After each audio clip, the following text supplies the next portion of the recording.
Hello and welcome to my channel. तो आज की वीडियो में हम डिस्कस करने वाले हैं प्रोबेबिलिटी का क्वेश्चन। सो ये सीबीएसई 2010, 13 एंड 14 में एक क्वेश्चन पूछा गया था।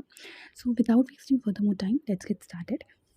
सो क्वेश्चन बहुत ज़्यादा इजी है। क्वेश्चन में क्या बोला गया है कि 2 unbiased coins are tossed simultaneously.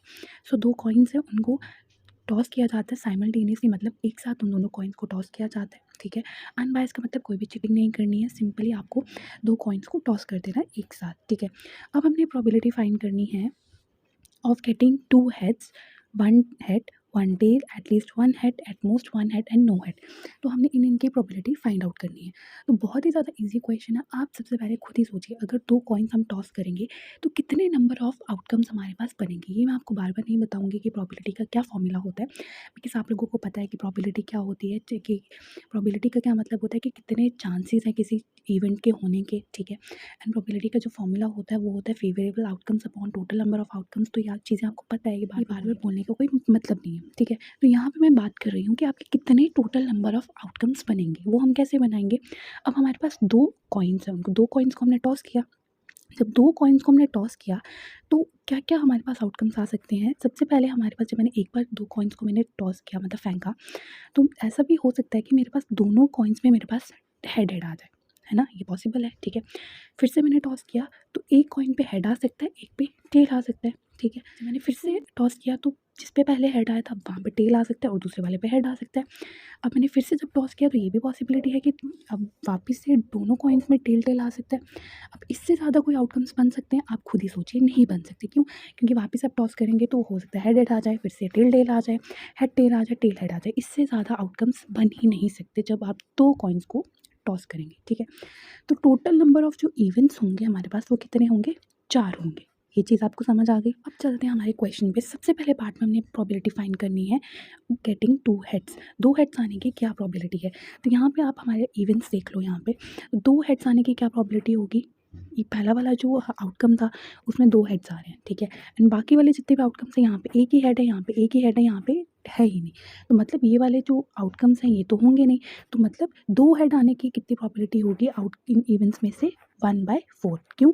क्योंकि 2 हेड सिर्फ पहले एक ही आउटकम में आ रहे हैं। तो जितना फेवरेबल नंबर ऑफ आउटकम्स कितने होंगे, फेवरेबल नंबर ऑफ इवेंट्स कितने हैं? एक ही है, क्योंकि 2 हेड तो बस इसी वाले इवेंट में आ रहे हैं ना, बाकी किसी में तो 2 हेड है ही नहीं। तो इसलिए प्रोबेबिलिटी विल बी 1/4। क्यों? Favourable outcome upon total number of outcome. Favourable कितने हैं? एक ही है, एंड टोटल कितने हैं? 4। तो 1/4 इज द प्रोबेबिलिटी। अब बात करते हैं सेकंड पार्ट की। सेकंड पार्ट में पूछा गया है 1 हेड, एक हेड आने की कितनी प्रोबेबिलिटी है। तो आप खुद ही यहाँ पे देखिए कि यहाँ पे भी एक हेड आ सकता है, यहाँ पे भी एक हेड आ सकता है। तो फेवरेबल जो हमारे पास इवेंट्स हैं वो कितने हैं? 2 हैं, and total number of events कितने हैं? वो तो 4 ही है। सो 2 1 2, 2 2 4, तो प्रोबेबिलिटी विल बी 1/2। ठीक है, इसी तरह से थर्ड पार्ट देखिए, वहाँ पे पूछा गया है एक टेल आने के कितने प्रोबेबिलिटी है। तो एक टेल आने की कितनी प्रोबेबिलिटी है। तो यहाँ पे भी एक टेल आ रहा है, यहाँ पे भी एक टेल आ रहा है। ये वाला हम इवेंट नहीं काउंट करेंगे। क्यों? क्योंकि यहाँ पे 2 टेल है, हमें कितने चाहिए? हमें एक ही टेल चाहिए, एंड पहले वाले में तो टेल है ही नहीं। तो मैं यहाँ पे भी प्रोबेबिलिटी कितनी बनेगी? 2/4, दैट इज़ 1/2।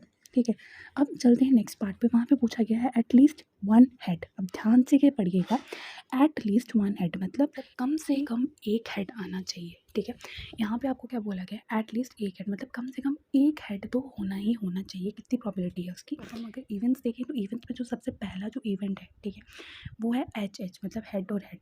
तो क्वेश्चन में था एटलीस्ट एक हेड तो होना ही चाहिए। यहाँ पे 2 है मतलब एक हेड तो है ही है, तो मतलब ये वाला इवेंट हम लेंगे। ठीक है, सेकंड में चलते हैं तो हेड टेल, मतलब ये इवेंट भी लेंगे क्योंकि कम से कम एक हेड तो है इसमें। थर्ड वाला इवेंट भी हम लेंगे, फोर्थ वाला नहीं लेंगे। क्यों? क्योंकि दोनों टेल हैं, एक हेड भी नहीं है इसमें। ठीक है, तो प्रोबेबिलिटी विल बी 3/4। क्वेश्चन में देखें तो यहाँ पे पूछा गया है एटमोस्ट 1 हेड। एटमोस्ट का मतलब, एट लीस्ट का मतलब होता है मिनिमम, मतलब कम से कम इतना तो होना ही चाहिए। एंड एट मोस्ट का मतलब होता है मैक्सिमम, मतलब इतना ही होना चाहिए, या इससे कम हो सकता है, इससे ज़्यादा नहीं होना चाहिए। तो एट मोस्ट का मतलब आप समझ लो मैक्सिमम, एंड एट लीस्ट का मतलब होता है मिनिमम। ठीक है, तो उन्होंने पूछा है कि एट मोस्ट एक हेड तो आना ही आना चाहिए। यहाँ पे उन्होंने पूछा है एट मोस्ट 1 हेड, मतलब ज़्यादा से ज़्यादा एक हेड होना चाहिए, उससे ज़्यादा हेड नहीं होने चाहिए। तो पहला वाला जो इवेंट है उसमें 2 हेड है, तो मतलब ये नहीं होगा। सेकेंड वाला जो इवेंट है उसमें एक हेड और एक टेल है, मतलब ये इवेंट हम लेंगे। क्यों? क्योंकि ज़्यादा से ज़्यादा एक हेड होना चाहिए। थर्ड वाला भी हम लेंगे, एंड फोर्थ वाला भी हम काउंट करेंगे। क्यों? क्योंकि उन्होंने बोला ज़्यादा से ज़्यादा एक हेड होना चाहिए। यहाँ पे कोई भी हेड नहीं है, मतलब ये इवेंट भी काउंट होगा। तो इसकी जो प्रॉबिलिटी बनेगी वो बनेगी 3/4। तो जो एटमोस्ट वन हेड की जो प्रॉबिलिटी होगी वो होगी 3/4। नेक्स्ट है नो हेड, कोई भी हेड नहीं होना चाहिए। तो इसमें कितनी प्रॉबिलिटी बनेगी? तो यहाँ पे आप इवेंट सीखिए, कोई भी हेड नहीं होना चाहिए। सिर्फ फोर्थ वाला ही ऐसा इवेंट है जिसमें कोई भी हेड नहीं है, तो इसकी प्रॉबिलिटी क्या होगी? 1/4। ठीक है, so that's it for today's video. अगर आपको ये वीडियो अच्छा लगा होगा then please subscribe to my channel, like this video and thank you so much for watching.